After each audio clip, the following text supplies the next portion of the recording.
জোটে ভাঙনের কোনো ব্যাপার কিনা। তারা নিজেদের নিয়ে আরও বোঝাপড়া করছেন, তাদের সাথে আমাদের নিয়মিত যোগাযোগ আছে। তারা চূড়ান্ত সিদ্ধান্ত জানাবেন, আমরা আশা করি তারা আমাদের সাথে থাকবেন ইনশাআল্লাহ। জোট ভাঙবে কেন? জোট তো ভাঙবে নেই, জোট তো আছে। সেই জোটে হয়তোবা ধরেন কোনো একটা পার্টিকুলার দল তাদের যে কোনো কারণেই হোক তারা একমত হইল না, এর মানে তো জোট ভাঙা না। আর এটা আরেকটা জিনিস আমরা ক্লিয়ার করি, আমরা কিন্তু কখনো জোট বলি নাই। আমরা বরাবর বলে আসছি এটা হলো নির্বাচনী সমঝোতা। এখন আমরা বলছি এটা নির্বাচনী ঐক্য। আমরা শুরুতেই কিন্তু সব ধরনের দল নিয়েছিলাম।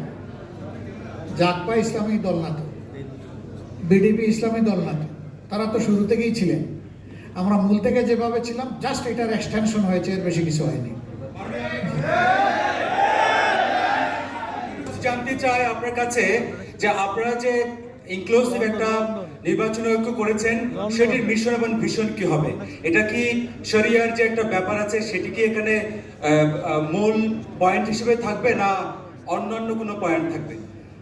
আপনারা আমাদের নির্বাচনী ম্যানিফেস্টোতে সব পেয়ে যাবেন, আমাদের পলিসি পেপারে সব পেয়ে যাবেন।